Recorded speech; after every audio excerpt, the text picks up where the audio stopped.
President Trump has just announced a major, ambitious new campaign pledge that could dramatically affect the lives of nearly half the American population. President Trump wants to slash credit card interest rates, which today are nearly 25% on average, and cap them at 10%. And while working Americans catch up, we're going to put a temporary cap on credit card interest rates. We're going to cap it at around 10%. We can't let them make 25 and 30%. This is welcome news to many Americans struggling with credit card debt. But Trump's critics argue that the effect of a credit card rate cap would simply be to prevent many Americans from accessing credit in the first place. That's also true. Lenders are not going to give away money to people who are unlikely to pay it back. So the downside is that many Americans would not be able to access credit. The upside is that they also wouldn't be permanent debt slaves to unscrupulous companies. The proposal is not all that radical, actually. In fact, it's a return to the persistent Western tradition going back millennia. Usury was condemned in the Old Testament and the New Testament by at least 4 ecumenical councils, by many popes and doctors of the church, later by leading Protestants as well as Catholics, and even in the Quran and the Hadith for that matter. In recent centuries, we've relaxed those prohibitions, which led to an explosion of industry, no doubt, but also to the creation of a new serf class that can never escape the crushing burden of debt payments. This is the fundamental distinction between Trump's credit card proposal and Kamala's call for price controls on groceries. They're both price controls, but Kamala's proposal would serve no benefit to the economy other than the creation of food shortages and bread lines. Trump's proposal would benefit the economy in a fundamental way, in that it would force us to face the reality of finite resources, responsibility, and long-term investment. America is currently drowning in debt, both personal and public. As the political philosopher Patrick Deneen has observed, debt is the chief inheritance that Americans now leave to the next generation. That is irresponsible, it's unsustainable, it might well topple the whole American empire. Government has encouraged this problem with easy money. Now, Trump is proposing that government do something radical in our irresponsible age and actually try to fix the problem it largely created. I'm Michael Knowles. This is The Michael Knowles Show.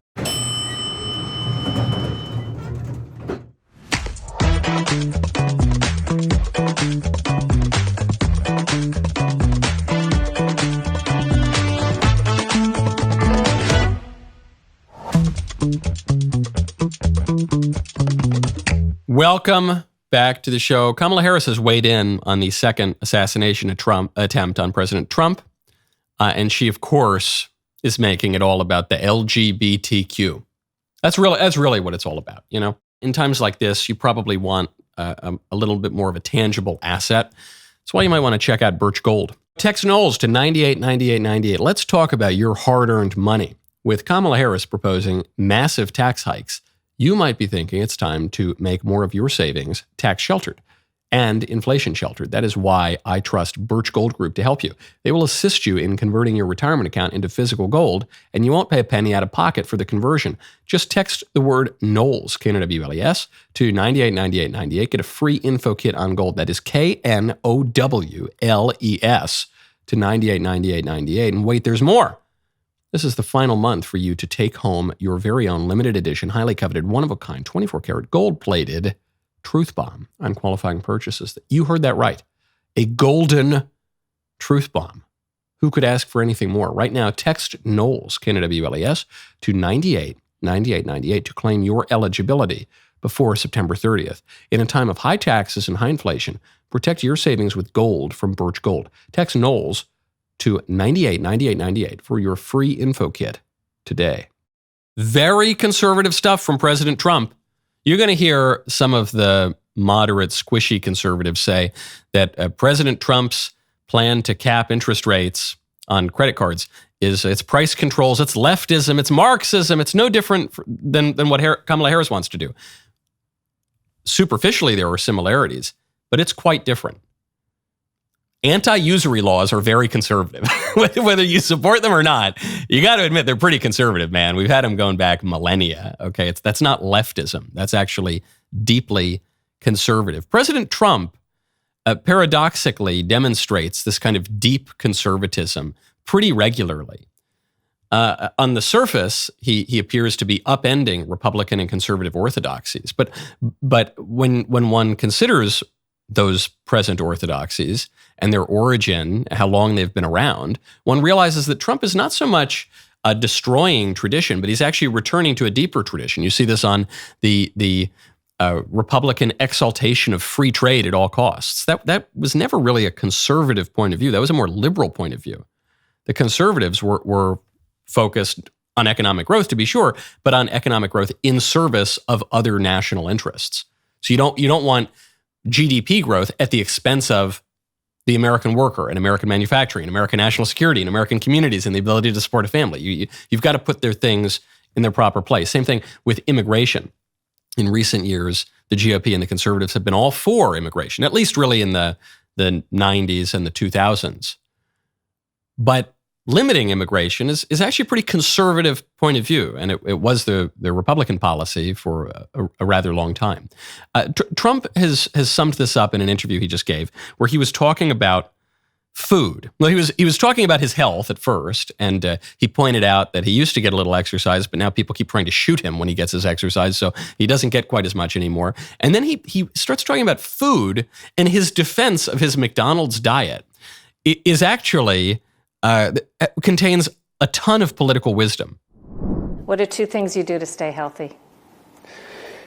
Well, I used to play golf a little bit. That gave me, so I don't know, but it seems to be quite a dangerous sport in retrospect.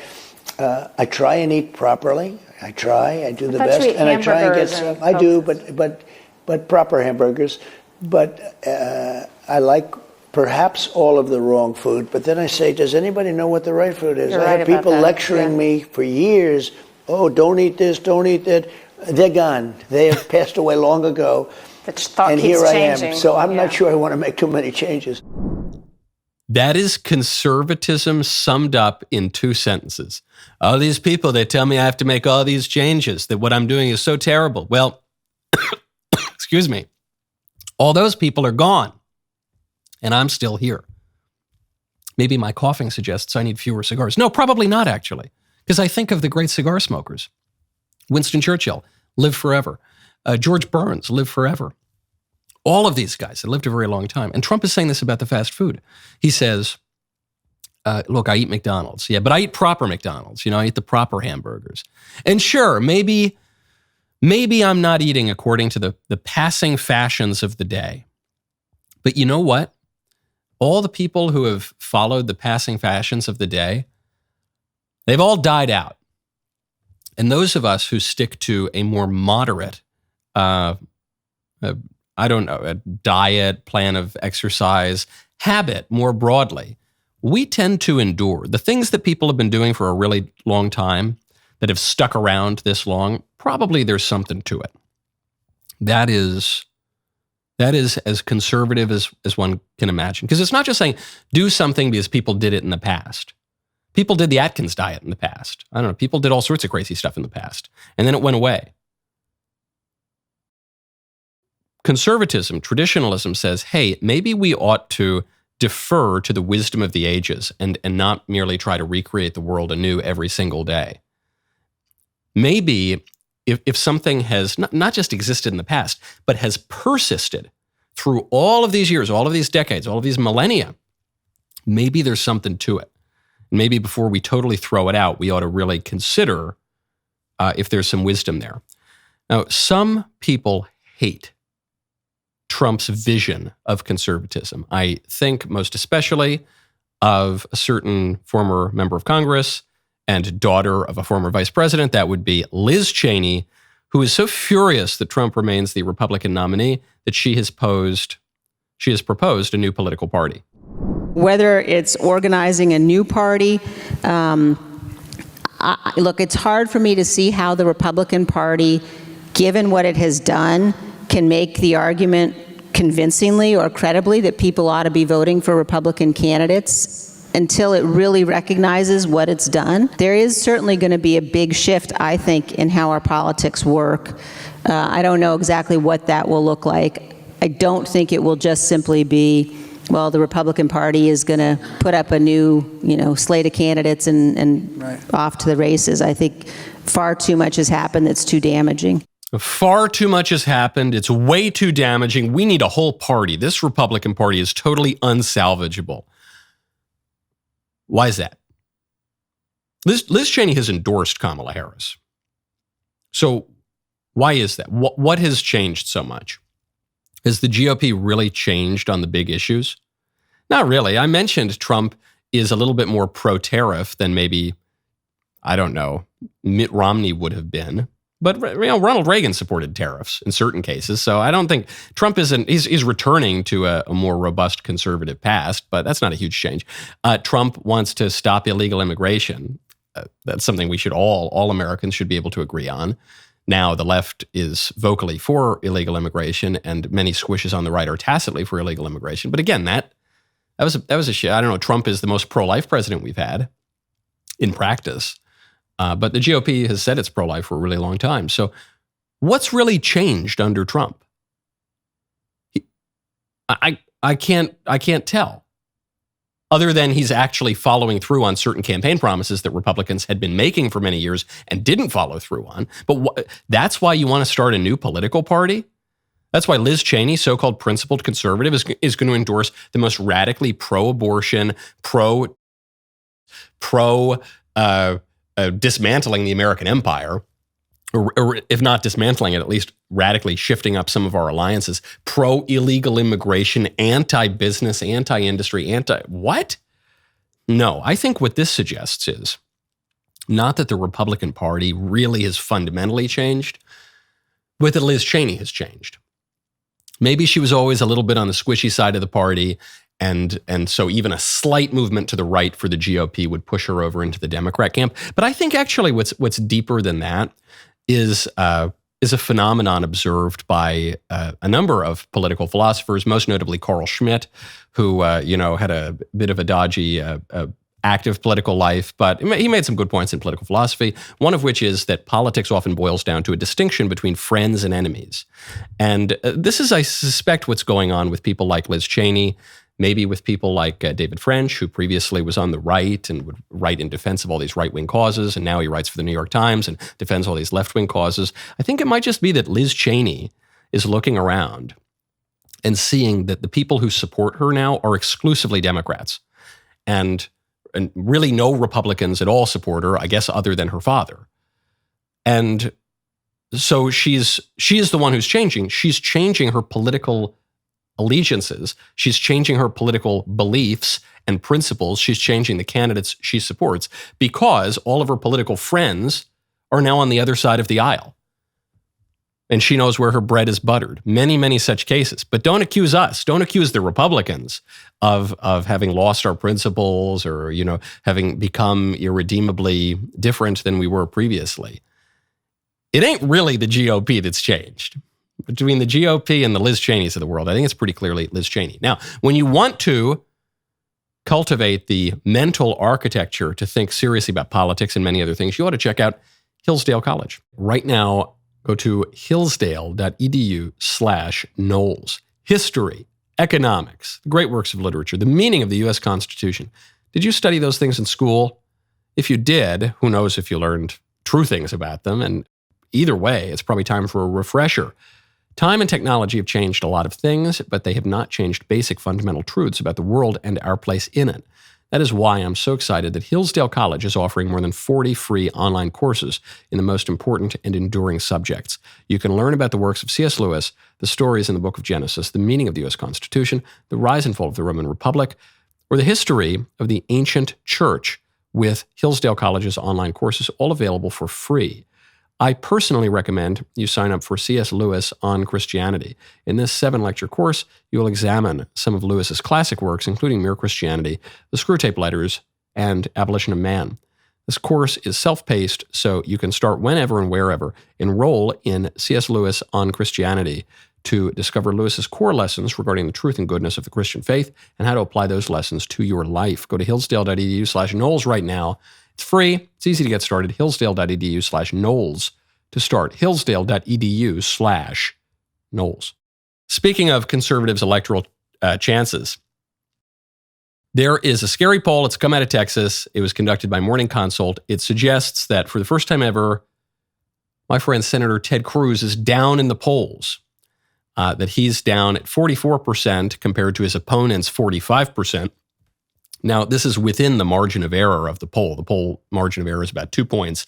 So it's still within the margin of error. And this does seem to happen every election cycle with Senator Cruz, because the left hates Cruz more than just about any Republican politician. Maybe they hate Trump more, but Cruz is definitely up there. So every cycle now you hear, this is the chance. Texas is going to go blue. They're going to vote out that mean, dastardly Ted Cruz. Cruz is a top target for the left. I'm a little nervous. I mean, they've obviously encouraged mass migration into Texas because they think it's going to give them an electoral majority, probably permanently. So this is just a call. I don't have much more analysis on it than this. If you are in Texas, you have to get out the vote.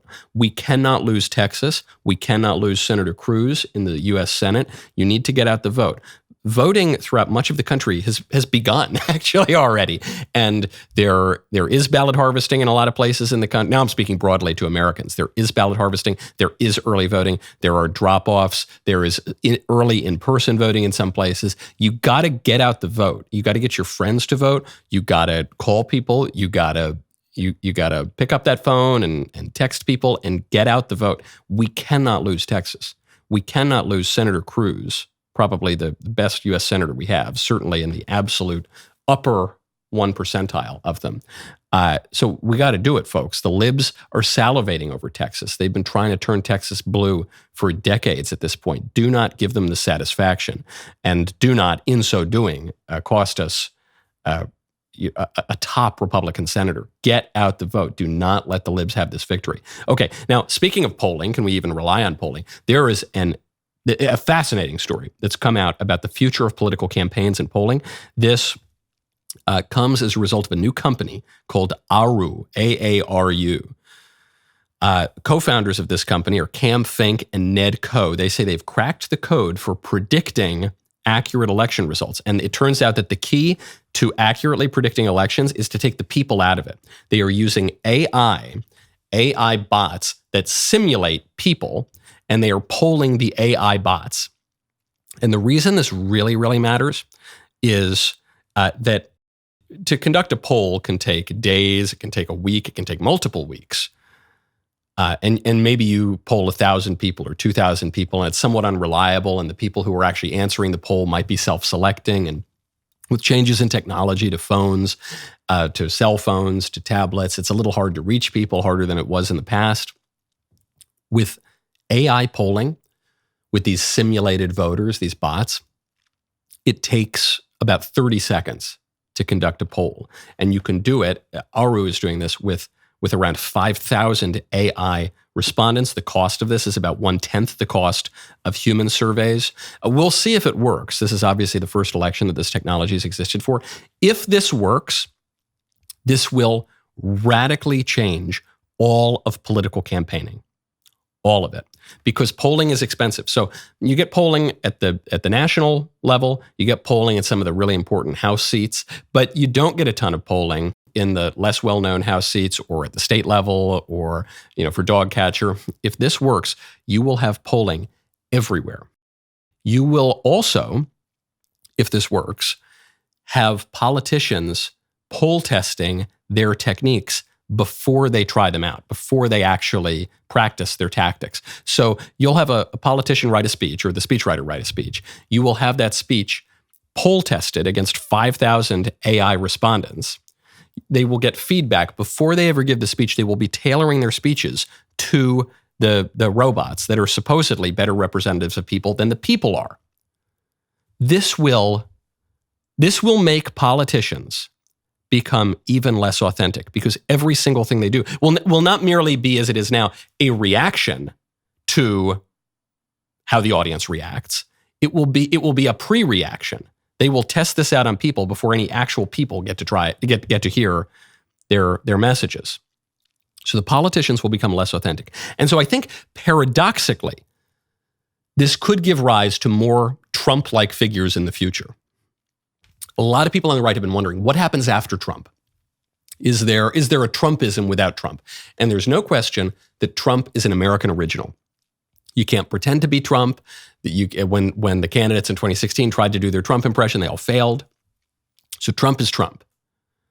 I think Trumpism without Trump is also a failure because I think you've got to match form to substance. I think that Trumpism only works, Trumpism, this assault on a stale liberal establishment, ideologies that are disconnected from political reality. It only works when you have a figure who really stands out from the crowd against the political establishment. But what this does mean is if the political class is going to become even less authentic, even more made of cardboard, even more robotic, because they'll actually be basing their campaigns on robots, then paradoxically, the politicians who will break through will have to be Trumpian figures. This is really bad news for the establishment GOP consulting class. But in the future, it seems to me, especially if this kind of technology proves useful, as it very likely will, the real future for Republican leadership is probably only going to be made up of Trump-like figures. That is going to give the Liz Cheneys of the world nightmares. No wonder they want to start a new party. Now, speaking of our brave new world, I have the most disgusting video that I've seen in a really, really long time. This comes to us by way of Good Morning America. This, I think, totally dispels leftist denials of the practical consequences of their views. This is something that is straight out of the story of Sodom and Gomorrah. We'll get to that in one moment. First, before we talk about irresponsibility, I want to talk about responsible man. Go to responsibleman.com, code Knowles. Gentlemen, let's talk about your health. When the left pushes its agenda, I have a way to fortify yourself against the tide of cultural decay. That is Responsible Man vitamins. Responsible Man created the Emerson multivitamin for men who take their role seriously. This is not some feel-good supplement designed by coastal elites who think that masculinity is toxic. No, sir. This is a multivitamin packed with 33 key ingredients that support your immune system, sharpen your mind, and keep your heart and muscles strong. Responsible Man is a DailyWire Ventures company, so you know these vitamins are made right here in America. No Chinese knockoffs. You're not going to be ingesting lead.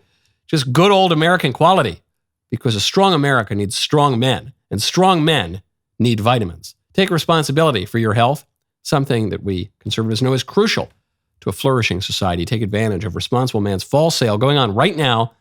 Go to responsibleman.com, use code Knowles, K-N-W-L-E-S, at checkout for 30% off, plus an additional $9 off your first order. Hurry, because this deal won't last long. Responsibleman.com, code Knowles, K-N-W-L-E-S, for 30% off. Gentlemen, in a world where the libs want to redefine manhood, taking care of your health is practically a revolutionary act. Go to responsibleman.com today. Responsible Man. Be the man America needs.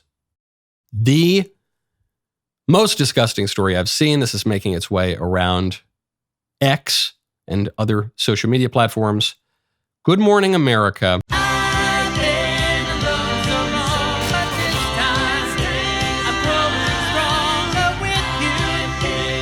Now, speaking of the LGBTQ movement, Kamala Harris was just asked what she thinks about the second assassination of President Trump, whether politicians are really safe. Is the Secret Service really doing its job? They almost popped Trump's head off twice. What does Kamala Harris think about that? She thinks we really need to think about the LGBT. Do you have full confidence in the Secret Service to protect all of you? I do. You feel safe, you and your family? I do. But, you can go back to Ohio. Not everybody has Secret Service. And there are far too many people in our country right now who are not feeling safe. I look at Project 2025, and I look at, like the Don't Say Gay laws coming out of Florida. Members of the LGBTQ community don't feel safe right now. Immigrants or people with an immigrant background don't feel safe right now. Women don't feel safe right now. And so, yes, I feel safe. I have Secret Service protection.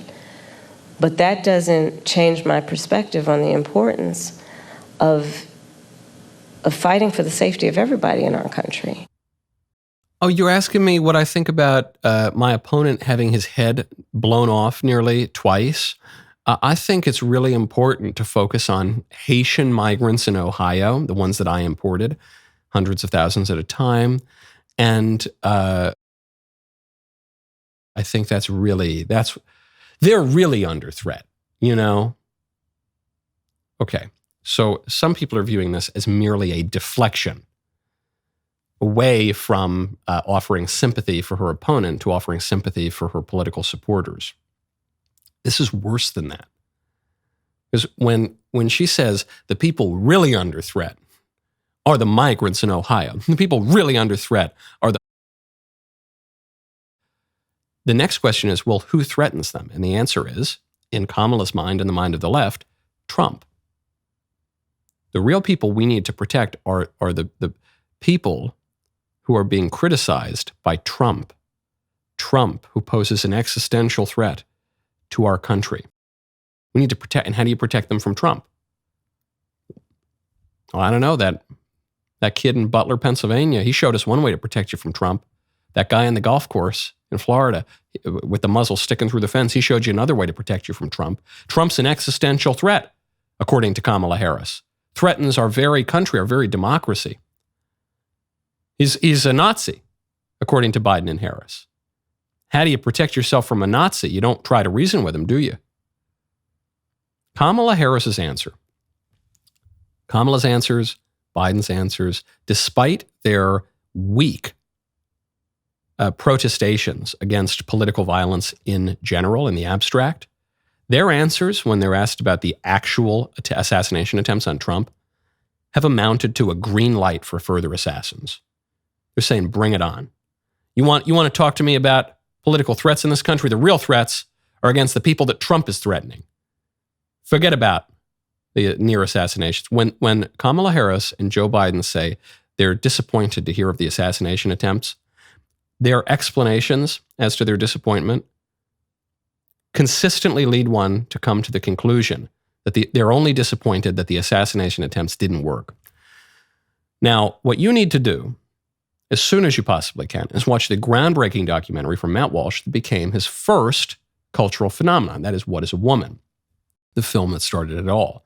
You can join as a Daily Wire Plus member, watch it on demand anytime you want. This hit documentary tackles one of the most debated questions of our time, one of the stupidest questions of our time. Matt Walsh's journey to find an answer has captivated audiences across the world. Go to dailywire.com/subscribe to join today. Use code DW30 for 30% off your new Daily Wire Plus membership. My favorite comment on Friday is from Larry Joe 9633, who says, Cuba jailing people for memes? Gavin Newsom said, I'd like 2 scoops of that, please. That's true. Even at the federal level, they're jailing conservatives for posting memes. But you're right. Whenever you see some shenanigans in Cuba or Venezuela or some other tin pot dictatorship, you just see the leftist governors just salivating. Ooh, that's a good idea. I got to write that one down. Now, speaking of foreign affairs, this is a story. Well, actually, before we get to what I really want to say about foreign affairs, we'll stick on Kamala for 1 second, because Kamala just gave a really tough answer to a question that threatens her political campaign. Her campaign has played things relatively well. They have a ton of support in the media, so they've been able to paper over all of her rough edges and all of the things that voters would hate about her. But one issue that continues to bedevil the Democrats is Israel. And it's because it's a wedge issue for the Democrats. The activist base despises Israel. They're leading the intifada on the campuses. But the establishment, the donor class, is still broadly in favor of Israel. And the American public, more broadly, generally support Israel over the Palestinians, over the Iranians. So the Democrats are in a damned if you do, damned if you do situation. Kamala was just asked about aid to Israel. Here's the best she could muster. But Madam Vice President, just to follow up really quickly, is there a specific policy change that you, as President of the United States, would say you would do that would help this along? Because you've gotten a lot of credit for emphasizing the humanity of Palestinians. But what I often hear from folks is that there's no policy change that either you or President Biden have gone and said they would do. Is there a specific policy change as president that you would do in our helping of Israel? We need to get this deal done, and we need to get it done immediately, and that is my position, and that is my policy. We need to get this deal done. But in the way that we send weapons, in the way that we interact as their ally, are there specific policy changes? Well, Eugene, for example, one of the things that we have done that I am entirely supportive of is the pause that we've put on the 2,000-pound bombs. And so there is some leverage that we have had and used. But ultimately, the thing that is going to unlock everything else in that region is getting this deal done. And I'm not going to disclose private conversations, but I will tell you, I've had direct conversations with the Prime Minister. Okay, and so we're going to get this deal done. That's really what it's all about. We're going to get this deal done. Now, I know that Joe Biden and I have been in office for 3.5 years now, and it's during our administration that all of this war has broken out after relative peace, and actually peace in the Middle East under Donald Trump. But listen, we got to get this deal done. We got to get this deal done, said the woman who's currently in office. So there's no evidence to suggest that she could ever get a deal done. If she were capable of getting a deal done, the deal would be done already. She's the vice president, and the president is basically incapacitated, and he's imbued her with presidential authority on all sorts of matters, and they haven't gotten a deal done. And her policy doesn't really differ from Biden's anyway. She copied and pasted his platform onto her website. So there's no evidence that she'll get a deal done. So the only thing she's offering here is she says, look, we've paused 2,000-pound bombs to Israel, which is to say, she says the only thing we can do is slightly reduce our support for Israel. Is that a good policy? To slightly reduce your support for a putative ally? That is kind of like the Ukraine policy. The Ukraine policy is not help Ukraine to win against Russia. The Ukraine policy is give Ukraine just enough arms and munitions to keep the war going. So you're going to end up with a lot of dead Ukrainians, but it's also going to lead the Russians to keep sending their young men in to fight, and it's going to kill a lot of Russians. And the euphemism that is used for this is to degrade the Russian army, to degrade the Russian military. But all that means is just lead the war into a stalemate so that lots of people on both sides die. And it's too bad for the Ukrainians, but at least you weaken the Russians, and that's fine. That's the limit of their grand strategy. And it's the same thing here. Okay, we're not going to defund Israel totally, but we're going to take away one type of bomb from them.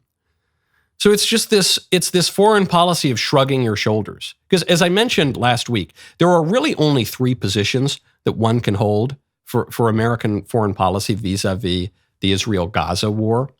One is continue to support Israel, as we have for many decades now, even as Israel does things that a lot of Americans disagree with. Or you could stop supporting Israel and start supporting Palestine, such as it is. But there's really no such thing as Palestine. There's just the Iranians. So you wouldn't only be turning away from Israel, you'd be turning away from many of our other allies in the Middle East who oppose Iran, which is the country that's funding all of these proxies, like Hamas, like Hezbollah, like the Houthis, like a number of other groups. So now you're going to be irritating, I don't know, maybe the Saudis, maybe the Bahrainis, maybe Kuwait, but you're going to be sucking up then to the Palestinians and Hamas and Hezbollah and Iran. Is that going to really serve the American interest? Or the third option, I guess, is you just take your hands off entirely and you say, look, it's the Middle East, ain't our problem, they can duke it out. But that solution is basically to say, we're not going to be the global hegemon anymore. We're not going to be the empire of the world. So then you're inviting China to step into that vacuum, or you're inviting some other state. Probably it would just be China right now. You're inviting Russia to come in to Europe. So even that is not without consequence to America. It's to say, okay, we're going to encourage another foreign power to become the global empire. Is that what the Democrats want? Is that what the American people want? Probably not. So what are you going to do? None of those options. The Republicans have concluded, okay, the acceptable option is basically to just support Israel as we have. And it's kind of annoying and they do things we don't like. And, it'd probably be better for America if they would wind down this war. But broadly speaking, we're going to stick with our longstanding alliance, even if it's irritating and even if they're doing things we dislike. The Democrats are just not doing anything. They're saying we're going to defend Israel, but we're also going to give money to the Iranians and we're going to go soft on them and work against our own alliance in the Middle East. But also, we're not going to do too much. We're not going to give anyone a clear victory. So we're going to kind of back away on the world stage, and we're just going to leave everything in a helter-skelter stalemate because these people can't come to conclusions about anything. That's what it is. It just leaves you in a kind of, well, something that is endemic to liberalism, a kind of radical skepticism, a kind of mealy-mouthed indifference that endangers everyone, because sometimes a wrong decision can even be better than indecision. And that's where we are. Kamala's answer, I don't know, she might as well babble about Venn diagrams and yellow school buses. It's going to have as much of practical foreign policy import as the nonsense she just said. Now, it's Music Monday. The rest of the show continues now. You don't want to miss it. Become a member. Use code Knowles, KNWLES, at checkout for 2 months free on all annual plans.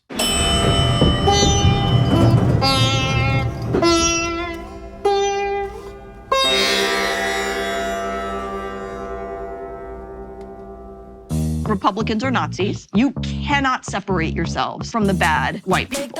Growing up, I never thought much about race. It never really seemed to matter that much, at least not to me. Am I racist? I would really appreciate it if you left. I'm trying to learn. I'm on this journey. If I'm going to sort this out, I need to go deeper undercover. They gon' say I'm racist. Joining us now is Matt, certified DEI expert. Here's my certification.